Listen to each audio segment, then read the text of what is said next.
नमस्कार, मैं रवीश कुमार। जम्मू कश्मीर में नेशनल कॉन्फ्रेंस और उसके गठबंधन को स्पष्ट बहुमत मिल रहा है। उमर अब्दुल्ला के मुख्यमंत्री बनने का ऐलान भी कर दिया गया है। नेशनल कॉन्फ्रेंस के गठबंधन को यहां 49 सीटें मिली हैं। उमर अब्दुल्ला जम्मू कश्मीर राज्य के मुख्यमंत्री रह चुके हैं और अब जम्मू कश्मीर केंद्र शासित प्रदेश के मुख्यमंत्री बनेंगे।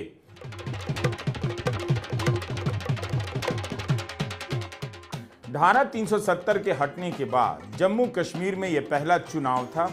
बीजेपी इसे हटाने का श्रेय लेती रही, बड़ा फैसला बताती रही, लेकिन इस मुद्दे पर जम्मू कश्मीर केंद्र शासित प्रदेश में उसे समर्थन नहीं मिला, खासकर घाटी में।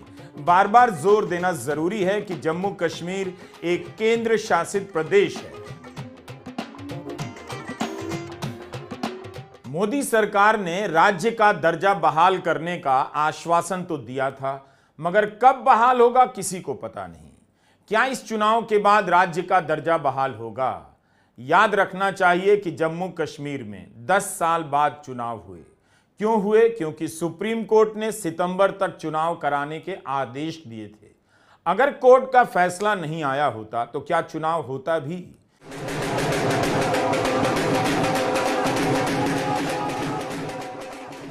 बीजेपी श्रेय ले रही है कि उसकी नीतियों के कारण ही मतदान में उत्साह देखा गया, चुनाव की प्रक्रियाओं के प्रति लोगों का भरोसा बढ़ा है।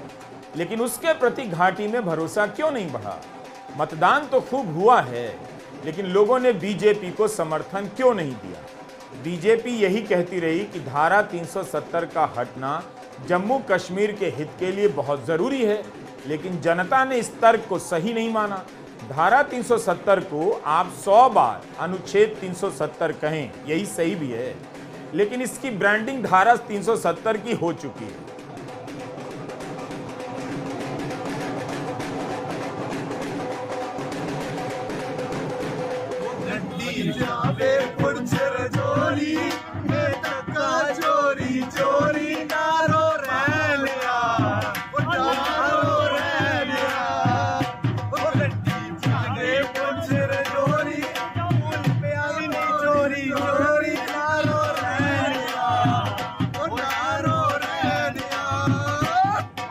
इस मुद्दे को उठाने वाली या इसे हटाने का अपना सबसे बड़ा फैसला बताने वाली बीजेपी जम्मू कश्मीर के चुनाव में हार गई है, ऐसा आप कह सकते हैं। वैसे भी यह मुद्दा जम्मू कश्मीर से ज्यादा यूपी बिहार का मुद्दा है। उधर ही ज्यादा धारा 370 का मसला चलता है। इससे पहले 10 साल पहले 2014 के चुनाव में किसी एक पार्टी को पूर्ण बहुमत नहीं मिला था, जिसके बाद पीडीपी ने बीजेपी से गठबंधन किया, प्रदेश में सरकार बनाई और उसके कारण पीडीपी को इस चुनाव में बहुत नुकसान उठाना पड़ा। जून 2018 में बीजेपी के समर्थन वापस लेने से महबूबा मुफ्ती की सरकार गिर गई थी। तब से जम्मू कश्मीर में निर्वाचित सरकार नहीं है।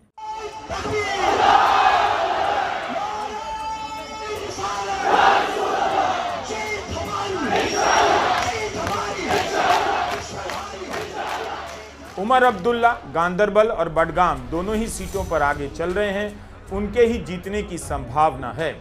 गांदरबल की रैली में उमर अब्दुल्ला ने अपनी टोपी उतार दी, जिससे जनता भावुक हो गई। उमर अब्दुल्ला भी भावुक हो गए।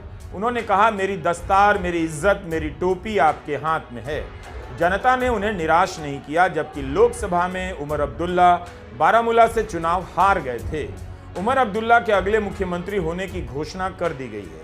चुनाव की स्थिति स्पष्ट होने के बाद जेकेएनसी प्रमुख फारूक अब्दुल्ला ने कहा है कि राज्य का दर्जा बहाल करना बहुत जरूरी है और मुझे उम्मीद है कि इंडिया गठबंधन हमारे साथ इसके लिए बराबर की जंग लड़ेगा कि जल्द से जल्द यहां राज्य का दर्जा बहाल हो। मैं समझता हूं उमर अब्दुल्ला मुख्यमंत्री बनेंगे। जम्मू कश्मीर में कांग्रेस और नेशनल कॉन्फ्रेंस के गठबंधन ने 31 सीटों पर जीत हासिल की है और 20 पर लीड कर रही है।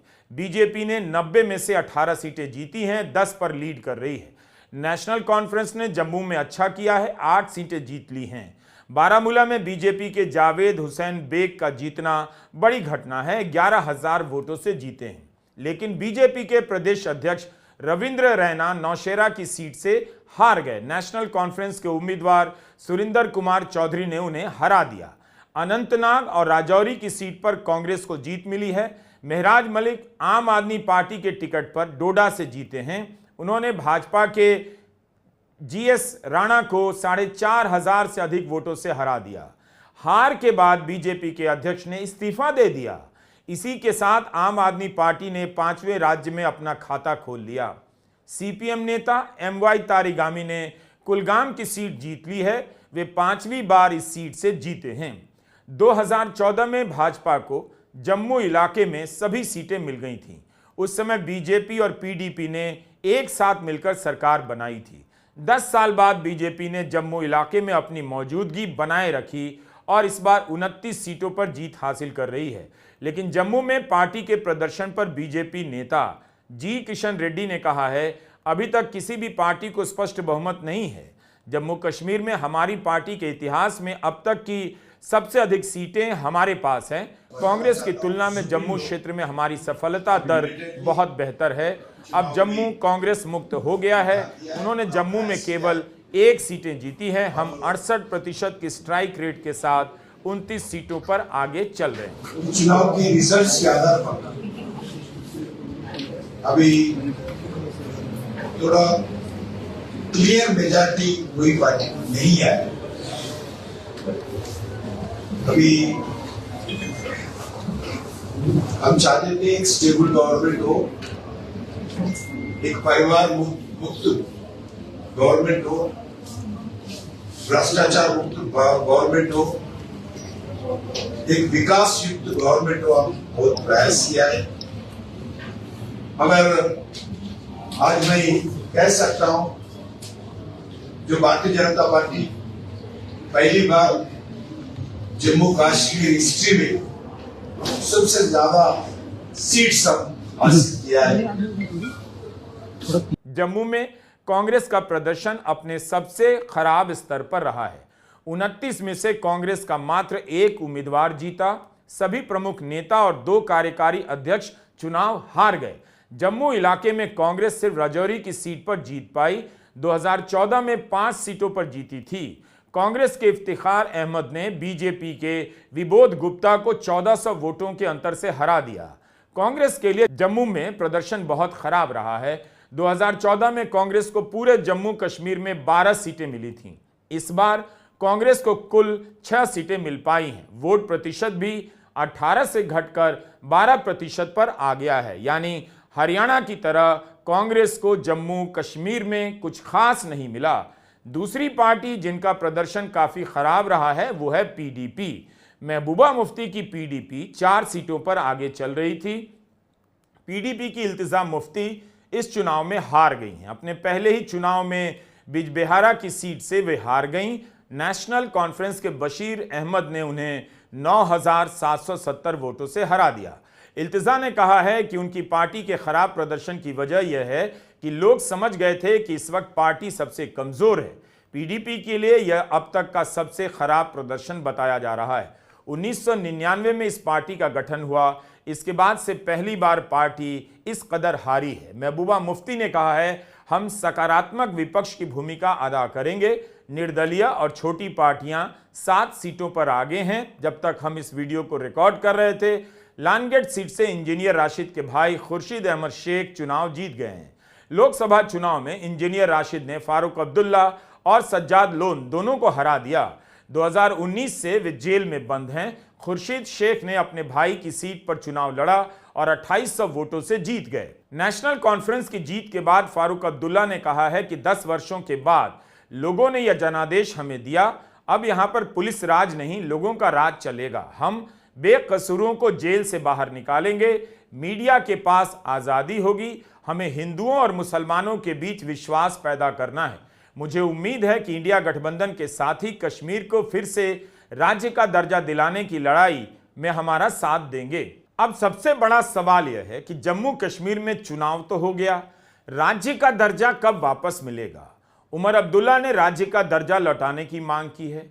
आखिरी बार जम्मू कश्मीर में पीडीपी बीजेपी की गठबंधन की सरकार थी नतीजों के बाद महबूबा मुफ्ती ने कहा है कि अब जब जम्मू कश्मीर में स्पष्ट बहुमत की सरकार है तब केंद्र को प्रशासन में दखलंदाजी नहीं करनी चाहिए। क्या जम्मू कश्मीर में अब उसी तरह की राजनीति होगी, मुख्यमंत्री बनाम उपराज्यपाल की, जो दिल्ली में आए दिन होती रहती है? चुनाव से पहले केंद्र ने जम्मू कश्मीर के उपराज्यपाल को कुछ अधिक शक्तियां दे दी, जिसे लेकर काफी सवाल उठ रहे हैं। रिजल्ट आने से पहले चर्चा चल रही थी कि उपराज्यपाल को अलग से 5 विधायक मनोनीत करने के अधिकार दिए गए हैं। इनके समर्थन से बीजेपी की सरकार बन सकती है, मगर अभी बीजेपी बहुमत से काफी पीछे है, इसलिए शायद ही वो इसके जरिए प्रयास करे। जयराम रमेश ने कहा है कि जम्मू कश्मीर में साझा कार्यक्रम बनेगा, प्राथमिकता होगी कि जम्मू कश्मीर को राज्य का दर्जा मिले। मैं सिर्फ ये बात कहूँगा कि जम्मू और कश्मीर के जनता ने स्पष्ट जनादेश दिया है नेशनल कॉन्फ्रेंस और इंडियन नेशनल कांग्रेस के गठबंधन को, भारी बहुमत से उनको जिताया है। सरकार बनेगी, साझा कार्यक्रम होगा और पूरा प्रयास किया जाएगा। हम पीछे नहीं हटेंगे। इस गठबंधन सरकार की प्राथमिकता यूटी को फिर से पूरे राज्य का दर्जा मिलना जरूरी है और यही प्राथमिकता होगी। और भी मुद्दे हैं, विकास से जुड़े हुए मुद्दे हैं। साझा कार्यक्रम, दोनों पार्टियों के मैनिफेस्टो भी है, साझा कार्यक्रम भी तैयार किया जाएगा और एक पारदर्शिता से जवाबदेही और संवेदनशील सरकार ये गठबंधन जम्मू और कश्मीर की जनता को देगी। कांग्रेस सांसद मनीष तिवारी ने राज्य के दर्जे को लेकर ट्विटर पर कुछ लिखा है। कहा है कि इस साल जुलाई में जम्मू कश्मीर केंद्र शासित प्रदेश के बिजनेस रूल में बदलाव किया गया। इस संशोधन के बाद निर्वाचित सरकार की हैसियत नगर पालिका की तरह हो जाती है। जम्मू कश्मीर केंद्र शासित प्रदेश के मुख्यमंत्री के पास शायद उतनी ही शक्तियां होंगी जितनी नगर निगम के मेयर के पास होती है। अगर ये संशोधन अस्तित्व में रहते हैं और राज्य का दर्जा बहाल होता है, तब भी मुख्यमंत्री का अधिकार और उसकी हैसियत पहले के जैसी नहीं रहेगी। यह संघवाद के खिलाफ है, ऐसा मनीष तिवारी कहते हैं। उनकी मांग है कि नए मुख्यमंत्री के शपथ ग्रहण से पहले उपराज्यपाल को दिए गए इन अधिकारों को वापस ले लेना चाहिए। जो भी हो, जम्मू कश्मीर में राज्य की बहाली के मुद्दों को अब नई आवाज मिलेगी। जिस वक्त हम यह एपिसोड रिकॉर्ड कर रहे थे उसके बाद आंकड़े बदल सकते हैं, लेकिन एक ट्रेंड देखने को मिला कि जहां पर हिंदू आबादी 90% है वहां बीजेपी ने बड़ी जीत हासिल की है। जहां पर मुस्लिम आबादी 90% है वहां पर इंडिया ब्लॉक को 41 सीटें मिली हैं। नमस्कार, मैं रवीश कुमार।